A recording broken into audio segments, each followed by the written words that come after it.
Stripping down science. The Naked Scientists.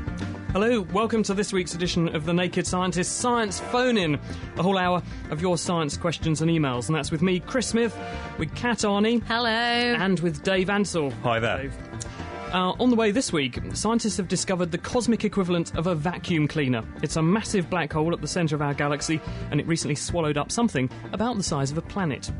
Also, there's very bad news for storing radioactive waste. Why there are some major holes in the plans that nuclear scientists have put together, we'll be finding out about those.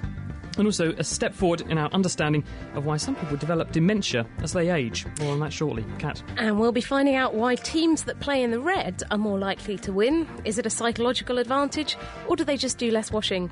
And we're finding about the chemistry of a cup of tea with our special guest Mark Peplow, who will be joining us later.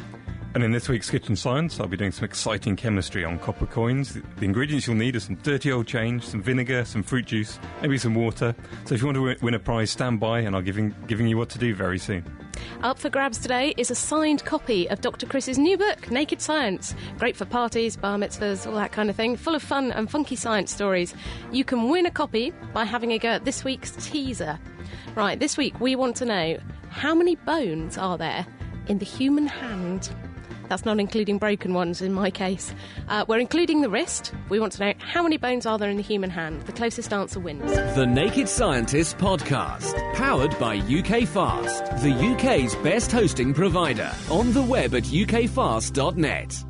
Now, astronomers have found that the galaxy in the centre of our black hole had its last meal in the mid-1940s, and it was about the size of a small planet. Now, at the centre of our galaxy, there's this thing called a black hole. They call it SGR-A star for some reason. A black hole is where there's a huge amount of matter that's all been crushed into a small space. It's got so much gravity that it can distort space so much that even light can't escape from it. It's that heavy.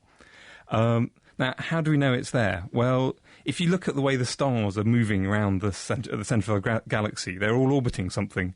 And so even though if it was black, you could tell it's there because everything's orbiting it and there must be something very heavy there. And if you look at how heavy it must be about as heavy as 4 million times the weight of our sun.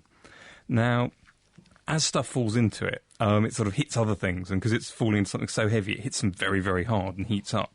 In fact, it heats it up so much that it's hotter than red hot, hotter than white hot. It's actually X-ray hot, immense temperatures.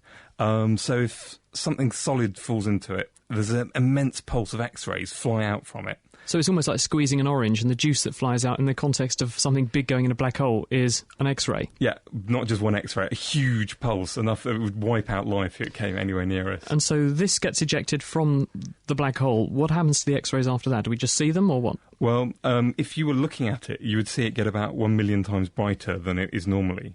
So a black hole gets brighter. How can something that's black get brighter? Well, black holes you can see them because of the stuff falling into them, but you can't actually see the black hole in the middle. You can just see the stuff around the outside of it. So what have these guys seen at the centre of the galaxy? Well, what they've seen is, although no one was looking 60 years ago in the 1940s because they didn't have the technology, but they've used this satellite, and you can see this ring of glowing gas. What's happened is this pulse of X-rays gone out, and it's like if light hits some smoke.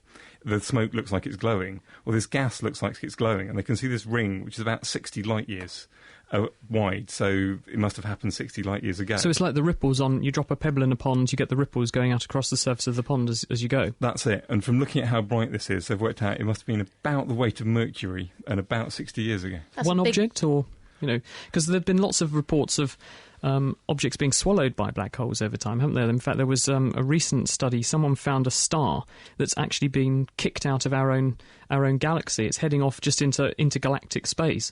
And when they modelled where this star must have come from, it started off where it was sort of doing a waltz, twirling around another star. It's part of what's called a binary system. And they were going very, very close to this black hole at the centre of our galaxy. One of them got sucked in, and the other one got this sort of, I suppose, cosmic slingshot that just bunged it out. And it just went spinning out of our own galaxy and is heading off. It's just I think, in the last few years, headed out of our galaxy. I mean, I guess they're not absolutely sure it was one object, but they know it must have been a lot of stuff in a small space, otherwise it would have been a much longer pulse. A big cosmic burp. Now, one of the things which troubles scientists quite a lot is what to do with all of the radioactive waste that we produce here in the UK. And just here in Britain, we've got a pretty staggering 450 100,000 cubic metres of high-level radioactive waste that we need to decide what to do with. This is things like uranium and plutonium, which are the products of radioactive warfare, because people wanted to make things for weapons. They also wanted, of course, to make power, energy, and nuclear power stations produce these things as a consequence of producing electricity. Trouble is, they are radioactive for millions of years. How do you store them safely? Well, one plan that scientists had come up with was that you turn them into a sort of ceramic.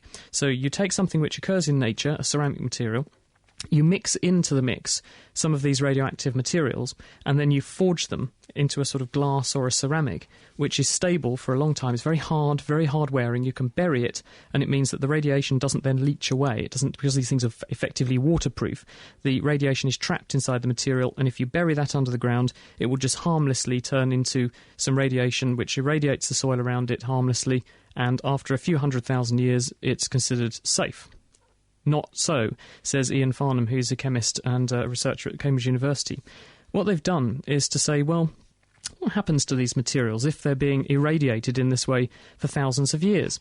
So they've got some materials that were made actually in the last 25 years or so, and they've been able, using very clever magnetic techniques, to watch exactly what happens to the structure of these crystals, these ceramics, when a radioactive element decays. Now, plutonium and uranium, when they decay, they produce what are called alpha particles. These are analogous to the nucleus of a helium, and they come zipping out. It's the same stuff that was produced by polonium that is thought to have done away with the Russian chap recently, Alexander Litvinenko. Now, it's not actually the radiation that's a problem, though, because this is heavy. These alpha particles are heavy. And when one of these comes out of one of these radioactive atoms, it doesn't actually harm the material it passes through very much. But what it does do is it gives the nucleus that gave rise to it a massive great kick in the opposite direction, rather like when you fire a gun, you get a recoil hitting the gun butt into your shoulder. This slams this nucleus into all of the other atoms in the crystal, and it creates a sort of crystal game of billiards. And this, in time, causes a massive breakdown of the structure of the crystal. In fact, every time it emits one alpha particle, so one of the atoms decays, it destroys 5,000 or displaces 5,000 atoms in the crystal. And after just 100 years or so, the crystal is already full of holes, like a Swiss cheese. And after 1,000 years or so, it's completely amorphous. It ceased to be a crystal. So in other words, it's no use as a storage material at all. We need to store this stuff for 250,000 years, not just 1,000, so it just won't work, is the bottom line. And the good news is that now scientists have this technique. They can start to explore other potential materials that hopefully will be a bit more robust, maybe last a bit longer. Oh, it looks like it's back to the drawing board.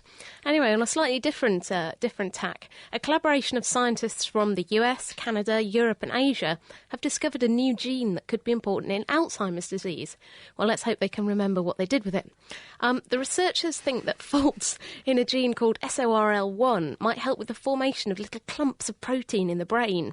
And these are known as amyloid plaques, and they're a classic hallmark of Alzheimer's disease. So the plaques build up in the brain and it basically stops your brain functioning. So researchers thought, well, good place to start. Let's look at the genes that are involved in processing these amyloid proteins. So, what makes them in the cells. So to find this gene, the scientists combed through genetic data taken from many families where more than one person had Alzheimer's, so that suggests there's a consistent genetic fault in them.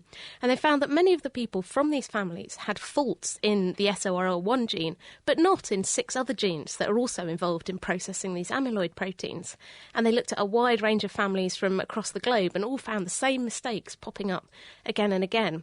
And they also measured the level of this protein, the SORL1 protein, in the blood of people with Alzheimer's, and found that it was much less in people who had the disease than people who didn't. So does this mean we might have a test for Alzheimer's in the offing then? It's potentially a test. It's also significant because they think that the SORL1 protein is actually involved in shifting amyloid proteins round in the cells. So that explains why if it's faulty or if it's not there, then they can't shift their amyloid around properly, so it builds up in plaques. So at the moment, they haven't worked out what particular faults directly link to Alzheimer's, so there can't be a genetic test at the moment. But potentially it's a way into treating them and also a way into sort of advanced diagnosis or working out who's most at risk. The Naked Scientists, supported by the Wellcome Trust. So, Dave, first of all, give us a rundown. What are we doing this week? We're going to be doing some chemistry of coppers, spare change. That sort of Policeman, coppers. thing. Be an alternative, I guess. Okay, so what do we need? So what you need first is at least 5 coppers. They want to be all about the same degree of dirtiness. So the sort of dirty sort of brown stuff. You want them all to be about the same. So tarnished. Tarnished, just a bit tarnished. You don't want them really, really tarnished, otherwise it will take ages to work. Okay, and then you want sort of 3 or 4 sort of household liquids. Vinegar's a good one. Maybe some water. I've got some Coke and some cocaine. Apple juice. Wow, Dave, that's brave. Admitting Some that on the cola, radio. Chris. Cola. Coca-Cola. Okay, cola, and not bleach. Bleach is probably a bit dangerous. So things you can drink, things you might consider just routinely putting in your mouth, I think is probably the way to say this, isn't it? And 3 glasses, or however many one glass for each liquid. Okay. So how much liquid in each glass? So put in about a couple of centimetres of each liquid into each glass. I'll put some water into this one. Okay. Some vinegar into the next one. It's Yep. particularly unpleasant smelling vinegar. Yes, I You noticed both will love that when you were sort of setting your things up earlier. It made the studio stink. Let's have some fizz, because I'm eager to see, as someone who occasionally drinks cans of this stuff, exactly what will happen. So a little bit of Coca-Cola, or cola of your choice, fizzing away nicely there, and just some apple juice for a bit of variety at the far end. Okay, then what I want you to do is take each of your coppers, which have all got to be about the same dirtiness, and put 1 into each glass. So I'll do that now. Delicate there. Beautifully, elegantly done, I feel. Delia Ansel, yeah. Should have seen you just chucked them. Now then I want you to just leave those for a few minutes, keep Yep. an eye on them, and compare them to the one which you left outside. That's your control. It's your Yeah, control, yeah. so you know what's changed. Okay. And then once they've changed quite a lot, take them all out and compare them and phone in with what happens. Just one thing, once you've left them in there, don't drink the liquids afterwards. Wouldn't taste good, no? It wouldn't taste good, and it might be some copper in there, which isn't very good for you. Laying the facts bare. The Naked Scientists. Here's Connor, who is in Tillingham. Hello, Connor. Hello. Thank you for joining us on The Naked Scientists. What's your question? Yes, can you tell me where all the sand in the Sahara Desert comes from, please? Where does all the sand in the Sahara come from? I reckon that it comes out of people's shoes who've gone on beach holidays. That's a good Collects call. there. But, of course, let's talk about what sand is. Sand is, of course, tiny fragments of rock. So you have a lot of rock, and when rock wears down, it produces smaller bits of rock, which are pebbles, and when then they wear down, you get even smaller bits of rock, and eventually you get down to sand. So it's just ground up rock. It's silica, effectively, isn't it? I think you'd probably say, Dave. And the reason it ends up washing up on beaches is because the sea can move sand around and wind can move sand around very easily. Rocks, of course, are more likely to stay put, so you end up with the sand doing a sort of a chromatography experiment almost. It separates things by size, and the sand ends up on the beach and the stones end up on the seabed largely, so the sand ends up on the top pretty much. In the Sahara, it's a question of there were lots of sandstones there. They've got weathered and broken down over time by rain and sun and wind. It's produced accumulations of sand, and they built up over time to produce this massive desert. Yeah, rocks can be made of more different things than just silica. It's also known as quartz, the type of silica which sand's made out of. It's basically the toughest material, so it's the one which gets left over last. So basically sand is a rock which has been crushed over, and it's what gets left over when you smash it up for a long time. Connor, quick go at the quiz. Yes, please. We've got here, the USA is the world's biggest producer of gold. Do you think that's science fact or science fiction? Fiction. Yep, you're right. The USA is the second largest, accounting for 11% of the gold supplies. The top producer is South Africa with 14. Well done, Connor, 1 out of 1. Nearly a third of Germany is covered in trees. Do you think that's fact or fiction? Fact. Jawohl, Germany is a very green country, literally. My dad's Germany absolutely loves recycling. About 1/3 of the land area of Germany is covered in trees. Well done. Connor, thanks for your call. Okay, thank you. Bye-bye. It's time to hop across the ocean and find out what's been going on in Science Update, where Bob and Chelsea have been trying to avoid noise and distractions. This week for The Naked Scientists, I'm going to talk about why tiny distractions can interfere with your focus in a big way. But first, Chelsea has a story about how engineers are helping medics overcome some major interference, noise. There's no instrument more central to a doctor's toolkit than a stethoscope. That's why scientists at the Army Aeromedical Research Lab have designed a new kind that works in noisy conditions, like on a battlefield, in a helicopter, or in a stadium. Acoustical engineer Adrian Houtsma says it uses ultrasound, sound waves at a frequency of about 2.5 million hertz. The human ear can only hear up to about 20,000 hertz. And we realized that a helicopter may make a lot of noise, but there is no noise at 2.5 megahertz. So the two would not interfere with each other. He says instead of listening passively to the heartbeat, the ultrasound stethoscope sends high-frequency sound waves into the tissue, listens as they bounce back, and then transforms them into sound the doctor can hear. It sounds very similar to a regular conventional stethoscope, but internally it is something totally different. And if you listen carefully, it sounds a little different too, because the underlying physical processes of an ultrasound stethoscope and of a conventional one are totally different. In fact, he thinks more studies may reveal that the ultrasound stethoscope can hear details that conventional stethoscopes can't, like damage in a specific valve. That could make doctors look at this classic tool of medicine in a whole new light. Thanks, Chelsea. If you ask your kids to turn down the volume on the TV while paying your bills, be careful. You might make more mistakes if you can barely hear it at all. This according to Boston University psychologist Takeo Watanabe and his colleagues. They asked volunteers to work on a simple computer task while distracting dots darted around on the screen. And the volunteers performed worst when the distractions were too small to consciously notice. Brain imaging studies showed that these subliminal distractions mostly bypassed the prefrontal cortex, which filters out irrelevant information and went straight to the brain's visual centers. As a result, the motion was processed and resulted in disrupting the task performance more greatly. So muting distractions without eliminating them may actually hurt productivity. Thanks, Bob. Next time we'll be back to distract you with more science stories from the States. Until then, I'm Chelsea Wald. And I'm Bob Hirschon for AAAS, the Science Society. Back to you, Naked Scientists. Oh, thanks, Chelsea and Bob. If you want to hear more from the Science Update crew, then just go to their website. That's www.scienceupdate.com. Sorting out the sparks from the quarks. The Naked Scientists. Got a question here from Sheila. Love your show. Thanks for making science fun and interesting, which is nice. Question for you. Does drinking too much milk, i.e. calcium, reduce your physical endurance or stamina? I can think it probably would, because if you drink tons of milk, it will make you quite fat. And if you get too fat, then, of course, you're carrying enormous amounts of weight and therefore burning off lots of calories. And that's going to reduce your endurance, isn't it?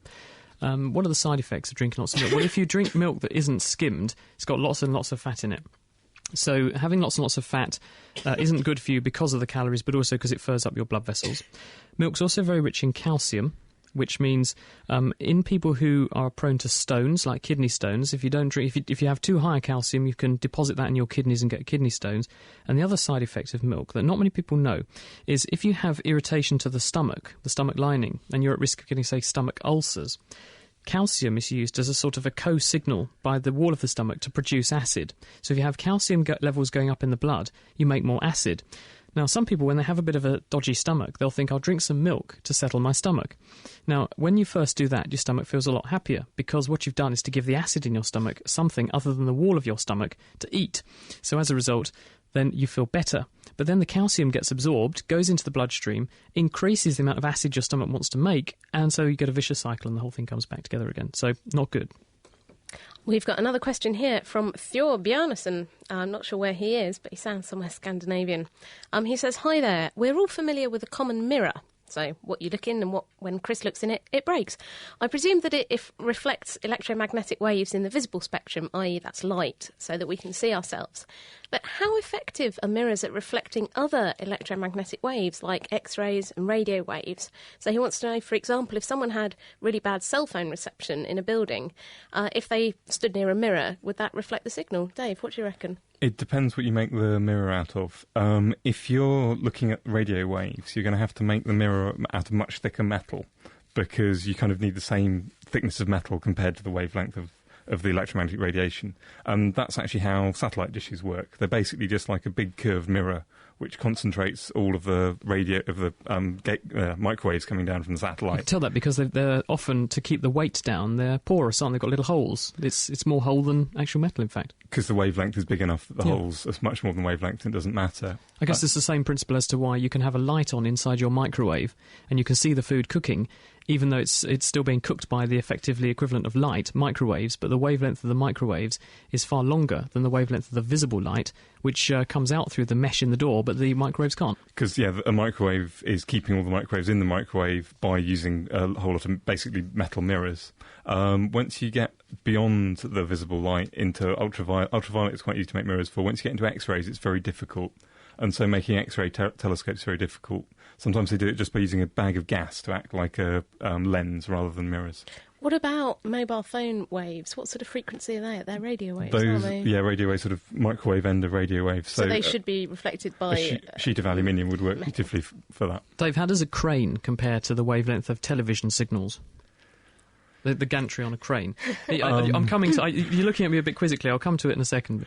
I think wavelength of television signals, it's definitely less than a metre.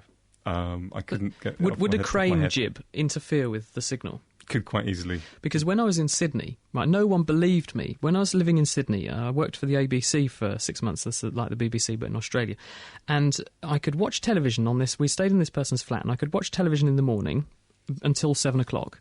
I couldn't watch television all day until about 6 p.m, at which point the signal became great again, and it stopped at lunchtime. I could watch telly at lunchtime as well, and I thought, what the hell's going on here? And then I got a map of Sydney, and I got up. I was I had a rooftop flat, and I looked out across Sydney, and I could see the transmitter. And do you know what was on the other side of it? It was the transmitter. Then there was this massive building site with these big tall cranes on the top of a big tower block, and then us. And the only thing I can think of, and actually I did eventually start making some inquiries, and people laughed at me. I said, well, maybe the cranes are swinging around when they're working during the day, and this is blocking the signal and interfering with it quite badly because the signal became unwatchable. And then, of course, at lunchtime, they all swung the cranes round into the wind and it wasn't a problem anymore. Stripping down science. OK, let's do it. The Naked Scientists.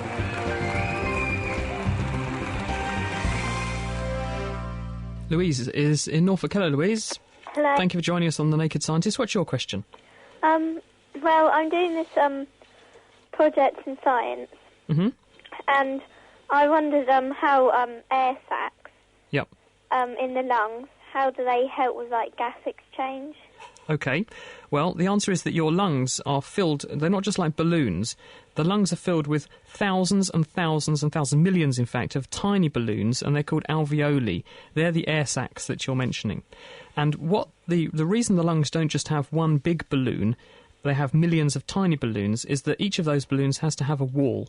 And in the wall of each of those balloons are tiny capillaries, very, very thin-walled blood vessels. And the blood from the heart gets pumped through your lungs around the walls of those tiny air sacs first, and then back to the heart before it gets jetted off around the rest of the body. And as the blood flows through these tiny blood vessels around the air sacs, the alveoli, it exchanges carbon dioxide, which is dissolved in the blood. That gets chucked out of the blood because there's more of it in the blood than there is in the air sac. And oxygen, which there's lots of in the air sac, comes out of the alveolus and into the blood. It dissolves in the red blood cells haemoglobin. It forms a compound with the haemoglobin, which is the stuff that makes your blood red, and gets carried away.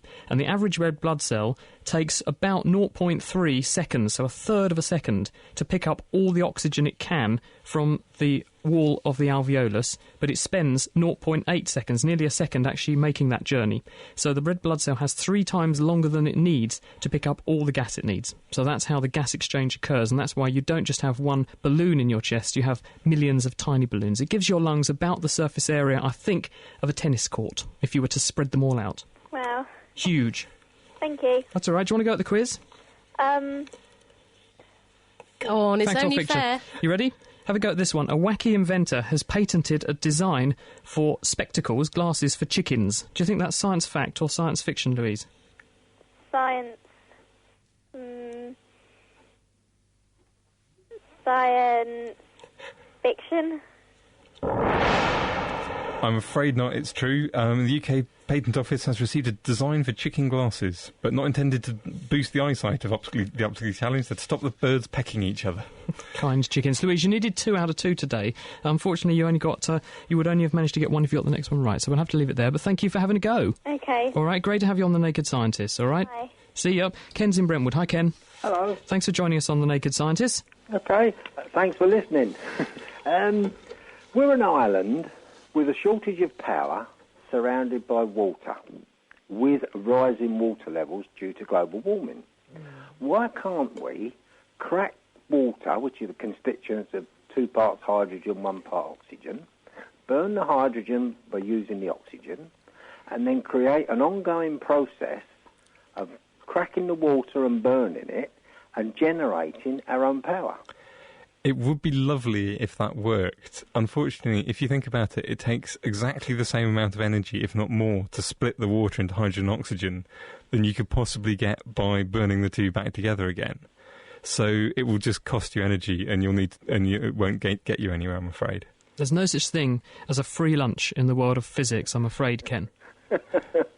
Lovely idea. It's a bit like people saying, why don't you have a massive great generator attached to your car engine, and as the engine runs it'll generate loads of electricity and charge a battery, and that can make the car run, and eventually you would have so much energy stored you wouldn't need to have petrol in the car anymore. That's sort of what you're saying, but in chemical terms. And it doesn't take a genius to say, well, actually, if I look at it in those terms, with all the losses of converting all these things from one to the next, there's going to be a little bit of inefficiency. It just won't add up. You're going to be a loser in the long run. Oh, well, never mind. But there are some fuel cells that use the energy from light to split hydrogen and oxygen in water, and then you can use that to get power. So if you can find a way of, making light really effective at doing this, and there are some cells that do that. So it's not entirely stupid, but you can't do it just by chemical means. Quick go at the quiz, Ken. Go on. More than half of the world's bicycles are in China. Science fact or science fiction? Fact. You're absolutely right. There's an estimated 1 billion bikes on Earth, and over half of them are in China. I think the rest are in Cambridge, actually. Beijing has more than 10 million, and its streets are so crowded with bikes, they're actually banned in some parts of the city. Well done, Ken. You've got to get this next one right to stay in with a chance, OK? Bats find their way around using the Earth's magnetic field. Is that fact or fiction? That's fiction. I'm afraid not. It's true. Apparently the English scientist Richard Holland has found that at least one species of bat has its own magnetic compass, which it sets using the sun, because it knows it always sets in the west, and the team have placed bats in artificial magnetic fields, and it really confused them. Thank you, Ken, for having a go. Sorry you didn't get that one right, but it's been brilliant having you on The Naked Scientist. Fancy listening to The Naked Scientist in your bed, on your way to work, or even at work? Why not subscribe to our podcast? For more information, visit nakedscientist.com/podcast. Now, Dave, on the basis of your kitchen science things, I've got 2 emails here. They seem to be sort of poles apart.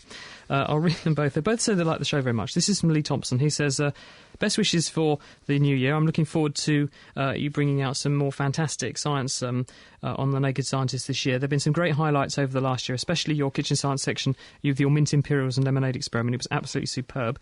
My only criticism of the show is the way in which climate change is reported in a fairly matter-of-fact and unquestioning way, which seems to be true of all sorts of media. Can you please do something about it? Come on, Chris, get your oar in. Well, I'm pleased to say, Lee, next week we are going to do that, because Ali, who's working with us here on The Naked Scientist at the moment, has put together a programme. The first person of whom's going to be in it is Eric Wolf from the British Antarctic Survey, and he's going to be answering some of these hard questions about what is the real evidence for the possibility of a global climate change signal. Is it there, or is it just fallacy? So he's a big fan of yours, Dave. Lee Thompson. Thank you, Lee. But Mitch Coriel writes to us. He says, folks, you do a fantastic show. I've got a degree in nuclear engineering and a master's in electrical engineering, and I have a passion for the life sciences, despite the fact I lack formal training in that. I enjoy astronomy as well as cosmology. Needless to say, when I stumbled on your show on iTunes, that's our podcast, which you can get from nakedscientist.com/podcast. It's fantastic. He also says, please keep up the good work. I never miss one of your shows. I live in Washington, D.C., but he says, my only negative comments the kitchen science segment I don't think is very entertaining, Dave, and they waste precious airtime. You could use that time to interview more guests and explore your current topics in more depth. So what do you guys out there think? Do you think Dave's a waste of time and should be sacked? Or are you with Lee Thompson, who says that Dave is absolutely superb? Dave, what do you reckon? You can't ask someone something like that. Cool. Answers. Well, look, the thing is, it's fair to say, I should actually tell people that about 99.99% of the emails we've had have all said that they think your kitchen science experiments are absolutely brilliant, Dave.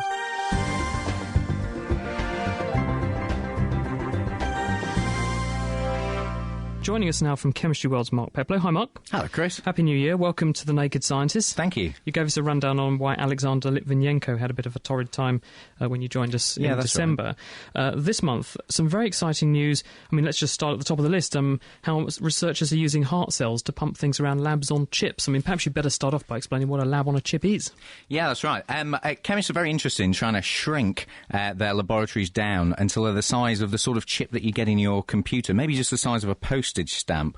Now, these can be used for doing chemical reactions on very small scales. Similar sorts of technologies could be used in medical implants as well. And this particular breakthrough, which has come from some Japanese scientists, is basically them, rather than using a battery-powered pump to move liquids around, they've actually managed to strap a couple of bundles of heart cells on either side of a little plastic ball. Now, those heart cells will stay alive as long as you keep feeding them nutrients for up to 5 days, actually. And they actually pump continuously, as long as you keep them bathed in nutrients, and actually push the fluid through this little ball of plastic. It's only about 5 millimetres wide, but it's a really nice proof of principle that you don't necessarily need batteries on these tiny pumps.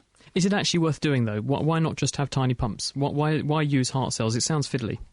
Well, if you're actually constructing this on a lab, one of the difficulties could be that while technology in terms of moving liquids around and doing chemical reactions, that's shrinking all the time, battery technology is developing quite a lot slower, so there's no point having a tiny laboratory if you have to have a massive battery to power it alongside.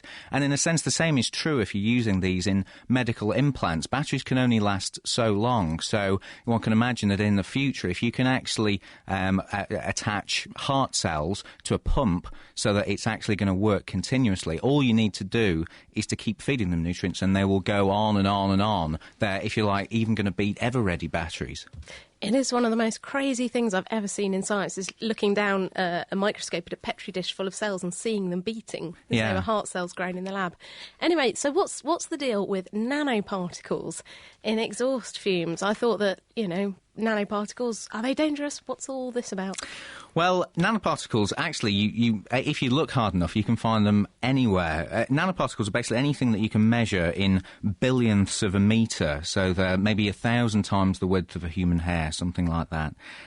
We already know quite a lot about microparticles in exhaust. You can find them in diesel emissions and things like that. Now, they're just about 1/5 of the width of a hair, something like that. So we're talking on a completely different scale. So Justin Lingard and some of his colleagues at the University of Leeds have basically sat out on a roadside for a month in Leeds and just sucked up particles from the air to find out what's in there. Now, interestingly, they find that if you actually just count the number of particles there, the vast majority of them, 90% of them, are these nanoparticles, very small. Now, although we don't know exactly what risks may be associated with these, there is some suspicion that because they're so small, if you inhale them, they can potentially get into the lungs through those little alveoli, in fact, and they can get through those alveoli walls a lot easier because they're so small and into your bloodstream. Now, again, we don't know what the effects of these might be once they're there, but one might suspect that it's not going to be absolutely ideal. OK, so what's this about milk and tea and it not helping? Yeah, that's right. It's been around in the news quite a bit over the last week or so, actually. A group of German researchers that had said that if you... many people drink tea because of its supposed antioxidant properties. It's stuffed full of these things called polyphenols, which are supposed to have good health effects for you. But these researchers have found that if you add milk to your tea, it actually neutralises those health benefits. What's actually going on, they suspect, is that once you put milk in, these proteins called caseins actually wrap themselves around these beneficial polyphenols, which are very good at helping your arteries to expand. So they're good at increasing blood flow, good for the heart. They actually wrap themselves around the polyphenols and stop them working in your bloodstream. So effectively, if you put milk in your tea, it's no better for you than drinking hot water. It's certainly interesting because that was a really, laboratory chemical study, but some of the studies done in huge populations of people have found beneficial effects of tea and green tea and things like cancer and heart disease. So it'd be interesting to kind of drill down into it. One of the interesting things, actually, that our reporters found on the Chemistry World team was that when they spoke to a couple of researchers in the States about this, they pointed out that, yes, many of these studies had found benefits from drinking green and black tea in countries in Asia and things like that, but when you actually look at the UK, you look at the epidemiology, there's no benefit from tea drinking at all, even though we're a nation of tea drinkers. I think we drink more tea than anyone else. Yeah. But per capita. And the reason why we don't get the benefit from that may be because we unusually choose to drink our tea with milk. I hope not, because I drink gallons of the stuff. Mark, thanks ever so much for coming in. I hope you're going to stick around because you can help us comment on Dave's kitchen science experiment this week. Dave, just give us a quick reminder as to what you want people to do. Just get 3 or 4 coins, put them in maybe some water, some vinegar, some Coke, juice, that sort of thing, and leave them for 15-20 minutes and see what happens. Stripping down science. Okay, let's do it. The Naked Scientists. The Naked Scientists with Dr. Chris, Dr. Dave and Dr. Kat. Pauline's in Essex. Hi, Pauline. Hello. Thank you for joining us. You want to talk about mobile phones? About the mast, yeah. Fire away. All right, it's just that I'm looking to buy a property and there's a phone mast, a 17-metre one. I've got the actual planning paper in front of me and they've sort of looked into Elfris, etc., but I just wondered what is the truth behind it, or is it dangerous or not? How far away is the mast? It says from the school it's 500 metres. I would have thought that it's far less dangerous than using the phone yourself. That no one's actually found any relationship with danger with actually using a phone. When you're using the phone, that transmitter is a couple of centimetres away from your head. Yeah. And the strength of the signal goes down with the distance squared, so it's going to be thousands and thousands of times weaker than your mobile phone right next to your head. So personally, I wouldn't worry. Let's just sort of explore the science of this a little bit, because I think it's a valid concern with these things proliferating all over the place. The thing that people normally say is if you look at the energy of a microwave, and the reason we have these things in our kitchen and we cook with them and we're happy to put a microwave source, a mobile phone, to the side of our heads, is because the energy in the wave in a microwave is not sufficient to break chemical bonds in the same way that the energy in an X-ray or a gamma ray or more intense forms of things like ultraviolet can, and therefore they're viewed as non-ionising forms of radiation and are viewed to be safe. That said, there's no evidence, actually, that if you do expose your nervous system to these things, that A, they won't have a temperature effect, because we think that they might warm your head up a little bit if you're exposed to a phone. But, of course, the mast is much further away than the phone is. That's the first point. But also, exposing tissue to microwaves for long periods of time, does it actually have some, say, growth-related effects? People are looking at that, I think, from the perspective of cancer, aren't they, Kat? Certainly in terms of cancer, yeah, what you said, there isn't actually enough energy in phone radiation to damage DNA, which is the ultimate cause of cancer. And most of the studies, virtually all the studies that have been done, have not found a significant link between mobile phone use and cancer. The one thing we don't have is really long-term data, and that's hopefully coming in the next couple of years. But the studies actually don't show, certainly in terms of cancer, they don't show an effect. Would you like to have a quick go at the quiz, Pauline? I'll try. Some animals have a tongue so long that it goes all the way down to their heart. Is that fact or fiction? Fiction. This is great. No, it's true. Anteaters are an example of animals with tongues so long they won't fit in their mouths. They have a glossal tube with a pouch that goes all the way down the back of the throat to the chest, where it sits in front of the heart. And there's also a species of nectar-eating bat with a tongue that's 1.5 times the length of its body. Right. Brilliant. And it also stores that in its chest. Thank you, Pauline, for calling in. Norman's in Hunstanton. Hi, Norman. Yes, good evening to you. You want to talk about cliffs? Well, yes, because it's an odd one. Hunstanton cliffs are unique. They are white chalk and then red chalk and then sandstone at the base of them. Their strata is level, so consequently the cliffs haven't been raised up or anything like that during their growth, or whatever you like to call it. The chalk obviously contains fossils. The red chalk, which is indoctrinated with iron at some time during its career, is incorporating all the lots of fossils as well. But the sandstone, which is the main part of the cliffs, has no fossils at all. Why? Just because the rocks, basically you're meaning that the bedding, so each layer of the rocks are all flat. Yes, it doesn't mean it hasn't moved up and down, because if all of the rock moves up at once, then it'll still look flat, but it can have moved up and down. So I think probably, I'm guessing, I know more about the west of the country, that the sand was probably produced, lots of sandstones produced in the Permian period when the country was basically a big desert. And then maybe the water, the rocks all dropped by a few metres and it became underwater, and then chalk was deposited as lots of little things in the sea, and then it's all been lifted up again to make the cliffs you know at the moment. Norman, do you want to have a quick go at the quiz? Wait a minute, whoa. Norman, do you want a quick go at the quiz? Yes, all right, I'll have a quick go. I can't... I'd like to talk a bit more about that, but obviously we can't at the time. So, yes, OK. OK, the pneumatic tyre was invented by a veterinary surgeon. Do you think that's fact or fiction? Pneumatic tyre, no. I'm afraid it was. Early bicycle wheels were wooden. Dunlop. Who was apparently a vet. Norman, thanks for having a go at our quiz. Thank you. Thanks for joining us on The Naked Scientist. Do what you wanted you to do, and thank you for everything. It's a pleasure. Thanks, Norman. Right, time for another instalment of our Science and Colour series. This week, our naked scientist Anna Lacey is looking at how the colour red could turn you into a world-class sportsman. Here's a question for you. What's the most important thing to think about if you're an Olympic wrestler, a Premiership footballer, or a seasoned athlete like myself? Is it training hard, eating the right things? Well, maybe. But it turns out that the colour of your sports kit may make the difference between winning and losing. To explain why, while I do some stretches, here's Dr. Russell Hill from the Evolutionary Anthropology Group at Durham University. We looked at the results from the combat competitions at the recent Olympic Games to see if colour was influencing the success of competitors within events such as boxing and wrestling. And what we found was that even though individuals were randomly assigned either red or blue to wear, there were significantly more winners actually wearing the red coloration. So why do you think this might be?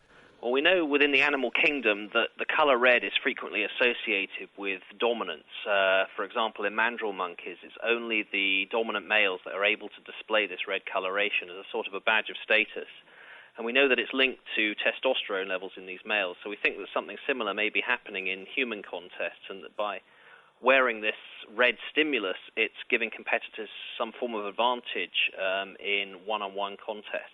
So do you think this wearing red's going to have any bearing on whether someone, say, like Manchester United wins the league versus Chelsea? It's certainly true that if you look back over the last few decades, that teams wearing red have dominated the football leagues. Both Liverpool, Arsenal and Manchester United all wear red as their primary shirt colour.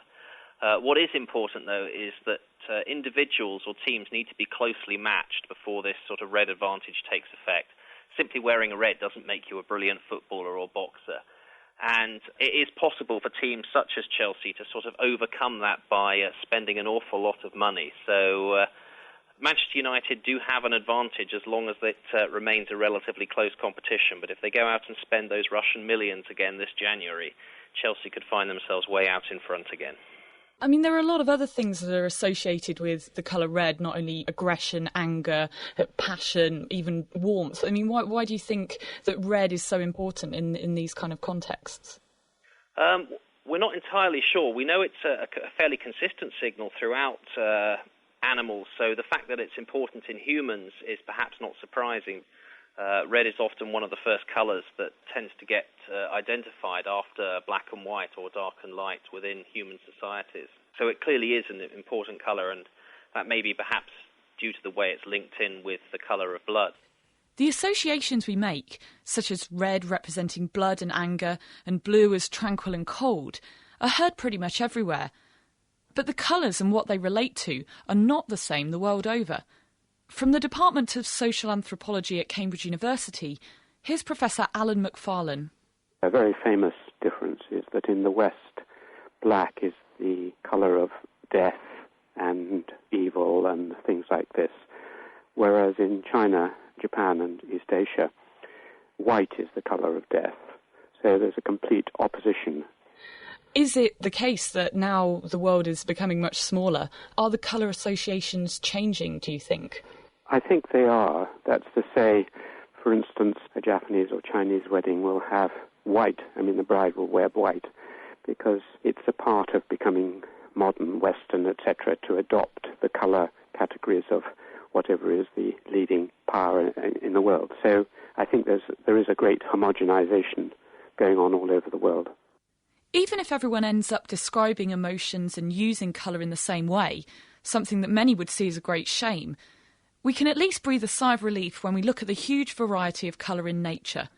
So join me next week for the final part of the series and a whistle-stop tour of colour in the animal kingdom. Thank you, Anna Lacey, our own naked scientist, looking at how colour this week could turn you, well, not just this week, but every week, could turn you into a world-class sportsman.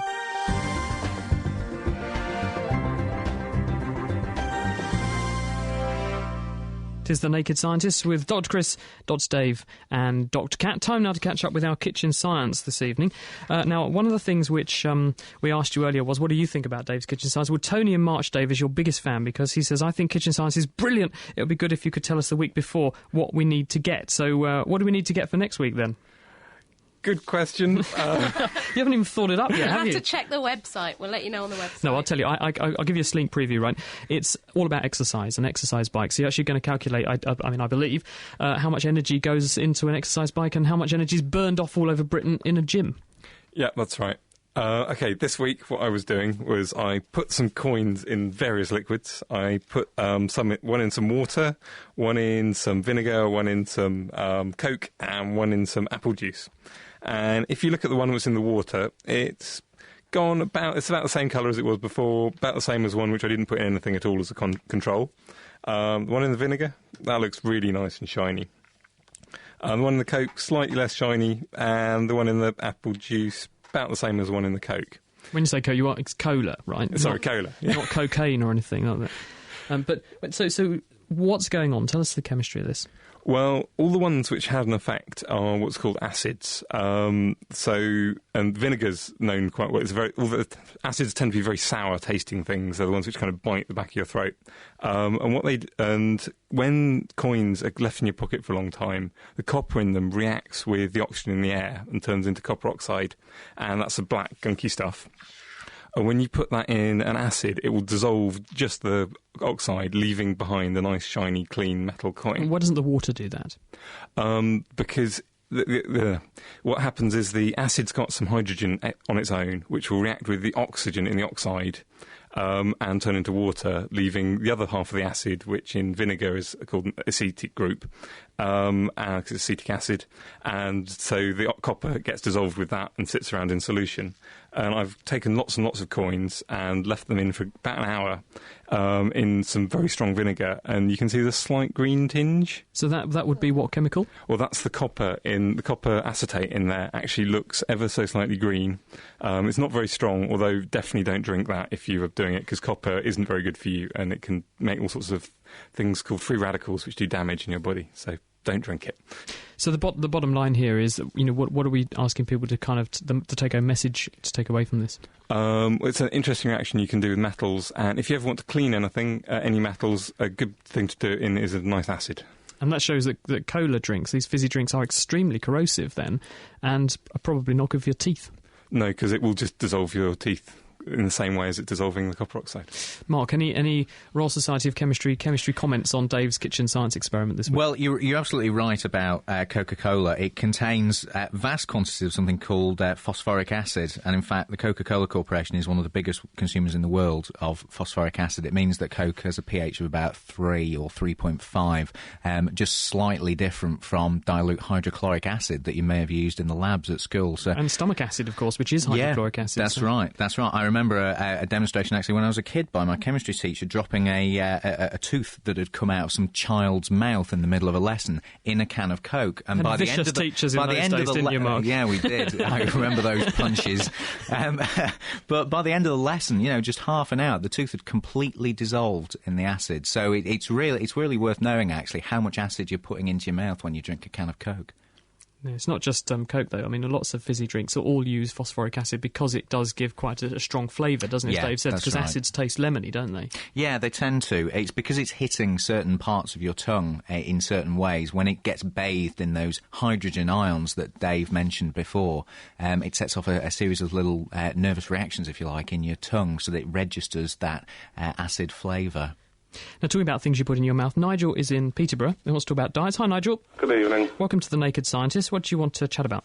What I wanted to know was, I've lost 5 stone since May. Oh, very good. Following quite a strict diet. But my question is most weeks I lose between 1 to 2 pounds, but around every 4 to 5 weeks I'm losing between 4 to 6 pounds. And I just wondered why it didn't each week just stay the same between 1 and 2. And right. You had such a huge difference on maybe the 3rd, 4th week. OK, well, when people begin to diet and lose weight, you'll have noticed that the first few weeks you lost enormous amounts of weight and then the weight loss seemed to slow. Yeah. Did you notice that? Yeah. So the reason for that is that the body initially burns off things called glycogens. That's a polymer of sugar, and it binds enormous amounts of water. And that means when you burn that off and use it for energy, you lose the water from the body as urine that it would have been locked up in. So you lose double the amount of weight because you lose the sugar weight plus you lose the water weight. Then you start to just burn fat, and of course fat doesn't mix with water, so the weight loss slows down. But every so often, if you have a bit of a binge, or you slip up, or it's Christmas or whatever, and you pack in some carbohydrates, they turn into a bit of glycogen, weight creeps up a little tiny bit, then you go back to your very severe diet and go back on burning fat. First thing your body does is to say, I'm getting hungry, I'm going to burn that glycogen. So it burns the glycogen back off, you lose the water again, and then you're back to how you were when you were just burning fat. Did you notice little blips up in weight before you had the little surge of decreasing weight, if you see what I mean? I noticed some weeks following a strict diet, if I did have a bit of a slip-up, a takeaway or something, that you would actually still lose weight. Yeah, but not as much as you would have lost, probably. No, I would think. not. Quick go at the quiz for you, Nigel? Yes, please. OK, the average hedgehog has about 50,000 spikes on it. Fact or fiction? Fiction. Yep, that's about 10 times too many. Hedgehogs have around 5,000 prickles, and they're made of keratin, which is the same stuff that makes our hair and fingernails. At this given moment, about 700 million people are talking on the mobile phone. What do you think of that, Nigel? Fact or fiction? Fact. Yep, apparently global telephone operators can handle about 750 million simultaneous phone calls, and they're happening all the time. Not bad. 2 out of 2. You're in the hat. Brilliant. Thanks for joining us on the program, Nigel. Happy New Year as well. Thank you. Bye-bye. Bye-bye. It is The Naked Scientist with Dr. Chris, Dr. Dave and Dr. Kat. We're pretty much running out of time. We might just be able to sneak in Andy very, very quickly. Hi, Andy. Hello, mate. You're going to have to be very quick. Yep, right. Just like a nicotine patch, I wear a morphine one. OK. Back. It's a 72-hour patch. What I'm curious about, when you touch it, other than feeling a bit sticky, it's basically dry. Yep. How does the body absorb it? OK, well, it's morphine gets into the brain and gives you those effects of pain relief very effectively because it's very, very soluble in fat. So when you stick one of these patches on the body, the morphine is in a special reservoir in the patch, and it slowly comes through a membrane and dissolves in the fat that's in your skin and your body, subcutaneous fat, and then gets into the bloodstream. And that's how you absorb it. Thanks for joining us on The Naked Scientist. We've got to go because we're out of time. Thanks very much for listening this week. And also thank you to our production team, Anna Lacey and Ali Webb. Tune in next week for the lowdown on climate change, when we'll be asking, is it significant that New York has got no snow? In Canada, there are people mowing their grass when it should be minus 20 degrees below, whilst here in Britain, we've had the warmest year ever recorded. Is it significant? Or is it just a glitch? Well, we'll be examining the climate change story and also exploring other ways to generate enough electricity to power our energy-hungry world. We'll also be asking how much electricity could all those people who are exercising in gyms be contributing to the national grid, and we'll be doing the experiments to find out. So join us next time for more science fun and frolics, or pop into our science discussion forum at nakedscientist.com/forum for a bit more scientific stimulation in the meantime. Until next week, goodbye!